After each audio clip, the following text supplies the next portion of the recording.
जय हिंद विद्यार्थी मित्रों, एरा इंग्लिश इंस्टिट्यूट में आप सर्वનું स्वागत है। 4 विडियो આપણે આર્ટિકલના પૂરો કર્યા અને હવે આપણે 5મા વિડિયો તરફ આગળ વધી રહ્યા છીએ। હવે આપણે શરૂ કરવા જઈ રહ્યા છીએ ધ આર્ટિકલ। બહુ જ શરૂઆતમાં જોયું હતું કે ધ ક્યારે બોલવું અને ધી ક્યારે બોલવું। જો પાછળ સ્વર જેવો શબ્દ આવતો હોય તો આપણે ધી બોલીશું અને વ્યંજન આવે તો આપણે ધ બોલીશું। તો હવે શરૂ થશે ધીમે ધીમે।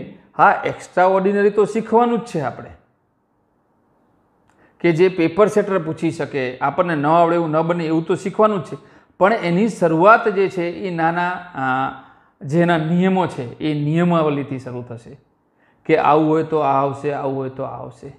तो तमने स्क्रीन पर धीमे धीमे नियमो देखाशे जे एकदम प्रारंभिक शरूआतना छे। बधा ज नियमो आपणे धीमे धीमे जोता जईशुं, एक विडियोमां जेटला नियमो थाय ए प्रमाणे। तो शुरू करिए। तो स्क्रीन पर सर्वप्रथम पहलो नियम तमने देखाय छे कि पर्वतों श्रेणी, एक पर्वत नहीं विद्यार्थी मित्रों, एक पर्वत नहीं, पर्वतों श्रेणी, पर्वतों हारमाळाओ जेने अंग्रेजी में कहेवाय छे माउंटेन रेंज अथवा रेंज ऑफ माउंटेन्स। ए जे छे ए जो ध्यान राखजो, एक पर्वत मात्र गिरनारनी, मात्र ચોટીલાની, मात्र माउंट आबूनी नथी वात करतो। एवरेस्ट सौथी ऊंचू शिखर एवरेस्टनी पण वात नथी करतो, हूँ पर्वतोनी हारमाळाओनी वात करूं छुं। तो पर्वतोनी हारमाळाओ आवे तो तमारे तेनी आगळ ध आर्टिकल लगाववानुं होय छे। नियम नंबर 1 स्क्रीन पर देखाय छे हिमालयास, आल्प्सनी पर्वतमाळाओ, विंध्यासनी पर्वतमाळाओ के जे आखी पर्वतमाळाओ छे एनी आगळ आवशे। खास कहूं छुं अपवाद, अपवादनी अंदर ज पेपर सेटरनुं मगज छुपायेलुं होय छे कि पर्वतो ना, ध्यान राखजो पर्वतोनी हारमाळाओ। हवे एवरेस्ट अपवादमां आवे छे, भूलथी पण ध नहीं करीए, भले ऊंचामां ऊंचुं शिखर रह्युं। स्नोडोन्स, माउंट आबू आ ऊंचा पर्वतो छे पण नहीं, एमनी आगळ ध आवतुं नथी। तो नियम नंबर 1 में खबर पड़ी गई है कि पर्वतोनी हारमाळाओ।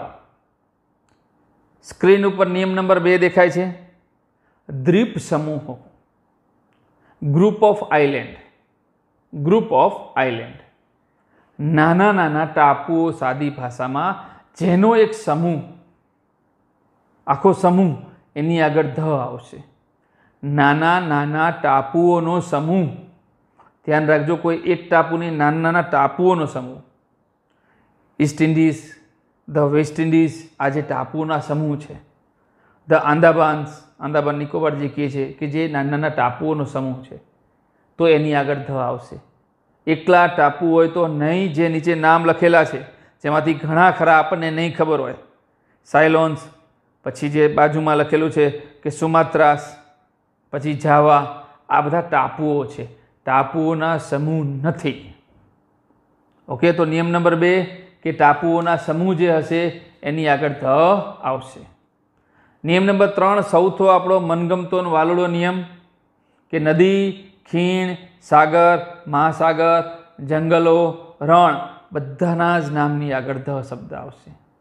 The Gangas, the Gulf of Mexicos, the Pacific Oceans, the Hind Oceans, the Saharas, the Bay of Bengal, बंगाळनी खाड़ी, द ब्लेक फॉरेस्ट, रणनु नाम, तो आ जंगलनु नाम, आ बधा ज जे छे एमनी आगळ ध आवशे। हवे आपणे एक बहु सरस मजानो प्रश्न थाय, घणी बधी चोपड़ीओमां लखेली होय कि प्रख्यात नदीओ। तो साहेब मारे प्रख्यातनी डेफिनेशन शुं करवी? प्रख्यात नदीओ तो तमने जे खाली जग्या आपवामां आवी छे एमां जो साबरमती नदीनो उल्लेख थयो हशे तो ए साबरमती खास चोक्कस दृष्टिकोणथी एमां लखेली हशे कि अमदावादनी जीवादोरी छे, तो ए चोक्कस उल्लेख थई गयो। तमे जो डेफिनेट, आफ्टर ऑल धना तमाम नियमों एक ज वस्तु बतावशे, चोक्कसता। जगत में सूर्य एक चोक्कस, तमे जो बधी ज वस्तु छेल्ले है ने तमने एक डेफिनेट शब्द साथे जोड़ायेली हशे। तो ये साबरमती जीवादोरी छे, चोक्कसता तमने जग्या पर आम परफेक्शन करावे छे। एटले प्रख्यातनी डेफिनेशन नहीं होय ने तो पण खाली जग्या वाँचशो એટલે ऑटोमेटिक एनो भार तमने देखाशे। ને તમને ગમે તેમ કરીને કાંઈક છે એટલે જ નદીનું નામ મૂક્યું છે અહીંયા, એટલે એની બહુ તમારે ચિંતા રહેશે નહીં.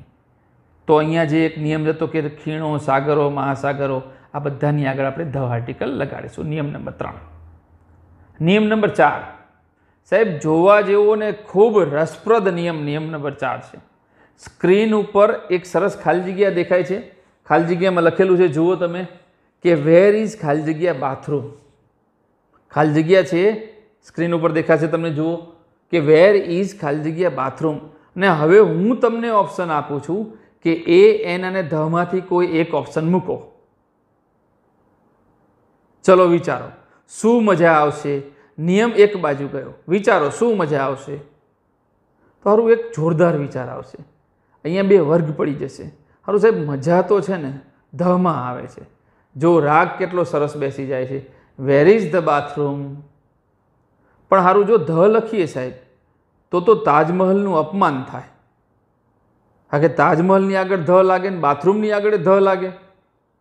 પણ સાહેબ ધ મજા તો ધ આવે છે, વેર ઇઝ એ બાથરૂમ તો મજા ન આવે. તો શું આવશે આનો જવાબ? તો આ તો બધા શરૂઆતના નિયમો છે. વિડીયો નંબર 5માં હજી ધ વિશે તો મોટી દુનિયા જોવાની છે. એક વખત સરસ રીતે બધા જ વિડીયો જોવાથી એ એન ધ નામનું આર્ટિકલનું ચેપ્ટર બહુ સરસ રીતે હું થોડા મારા પ્રયત્નથી અને આપને યાદ રહે એવી શૈલીમાં ભણાવવાનો પ્રયત્ન કરું છું. માત્ર 49 રૂપિયાની અંદર આર્ટિકલ આખા ગુજરાતના બાળકો માટે મેં ખુલ્લું મૂકેલું છે. અને તમને સરસ મજાનું જો આર્ટિકલ જેવા ચેપ્ટરમાં કોન્ફિડન્સ આવી જાય તો ધીમે ધીમે અંગ્રેજી પરિભાષામાં આત્મવિશ્વાસ આવશે જ. તો શરૂ કરીએ ફરીથી ખાલી જગ્યા નંબર મીન્સ કે નિયમ નંબર 4માં કે જવાબમાં કેમ ધ કે ધ નહીં. શું બાથરૂમ એ તાજમહલ જેટલું મહત્વનું છે તેથી ધ આવશે? સાહેબ મજા તો ધમાં આવે છે. ચલો હું તમને સમજાવું કે કઈ રીતે ધ. સાચો જવાબ ધ છે મિત્રો, સાચો જવાબ ધ છે. કઈ રીતે એ સમજાવું. સમજી લો 2 મિનિટ માટે કે તમે કોઈ શાળામાં જઈ રહ્યા છો, તમે કોઈ સ્કૂલમાં ગયા. હવે તમે કોઈ સ્કૂલમાં જઈને એવું કહીશો કે બેડરૂમ ક્યાં? ના, નહીં કહો.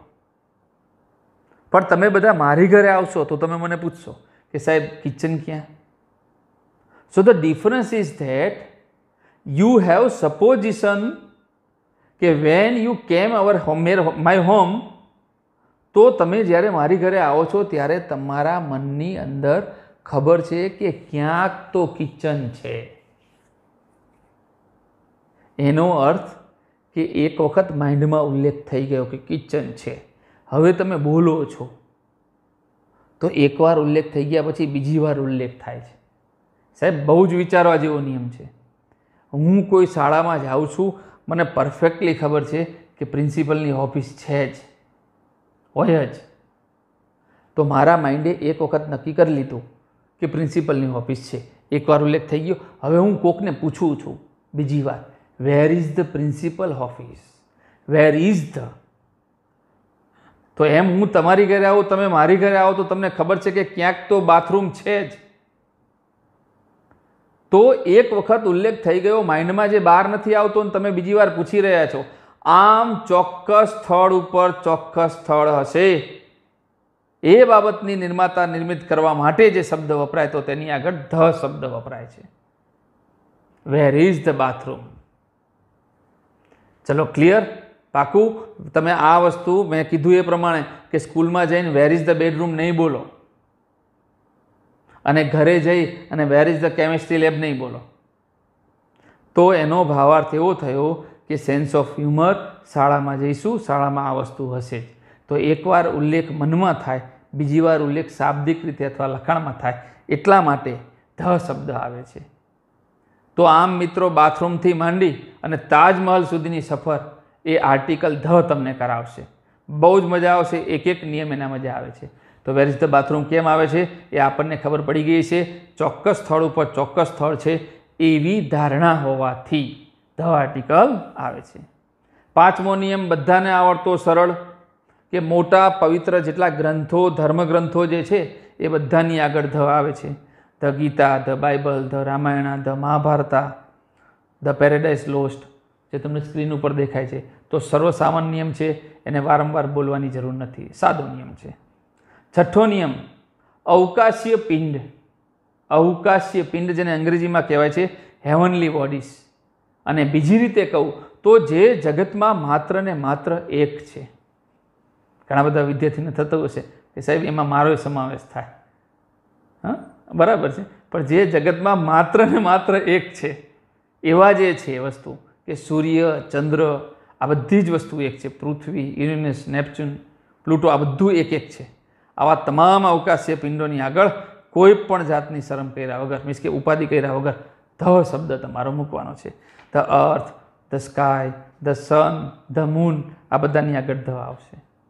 નિયમ નંબર 6 પૂરો થતા નિયમ નંબર 7, એકવાર ઉલ્લેખ થઈ ગયા પછી જ્યારે બીજી વાર ઉલ્લેખ કરવામાં આવે, એકવાર ઉલ્લેખ થઈ ગયા પછી જ્યારે બીજી વાર ઉલ્લેખ કરવામાં આવે ત્યારે ધ આવે.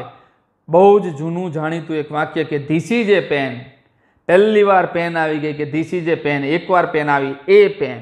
હવે આ પેન એ ગ્રીન છે, the pen is green, the pen is red. તો આ પેનને બીજી વાર બતાવી છે, એટલે પહેલી વખત એ અને બીજી વખત ધ. પણ મિત્રો આટલું સહેલું પેપર સેટર નહીં પૂછે. સ્ક્રીન ઉપર તમને સરસ મજાનું દેખાતું હશે, જુઓ, બીજી ખાલી જગ્યા વાંચો. There is A position in A team. ટીમમાં એક પોઝિશન છે, એ પોઝિશન છે. એ પોઝિશનમાં શું છે? The job, the job. તો પોઝિશન અને જોબ બે એક થઈ ગઈ. પોઝિશન અને જોબ બે એક થઈ ગઈ. The job is will involve some international travel, કે જેની અંદર આંતરરાષ્ટ્રીય પ્રવાસ કરવાનો સમાવેશ થશે. તો આ રીતે બેઠા શબ્દ હોય, પેન અને પેન હોય એવું જરૂરી નથી. ઓકે, તો એકવાર ઉલ્લેખ થઈ ગયા પછી બીજી વાર ઉલ્લેખ થાય તો ધ થાય. નિયમ નંબર 7. અને નિયમ નંબર 8, તમામ વર્તમાનપત્રો, ન્યૂઝપેપર જે છે આ દુનિયાના, એ બધાની આગળ ધ લાગે છે. પછી ગુજરાતના લઈ લો ધ ગુજરાત સમાચાર, ધ સંદેશ, ધ દિવ્ય ભાસ્કર. વિદેશના લઈ લો the Washington Post, the Leader, the Indian Nation, the Times of India. બધા જ વર્તમાનપત્રોની આગળ ધ આવે છે. ઘણી વખત કોઈ ચોપડીમાં આવો ઉલ્લેખ હોય છે કે પ્રખ્યાત વર્તમાનપત્ર. મિત્રો, વર્તમાનપત્ર કાફી છે.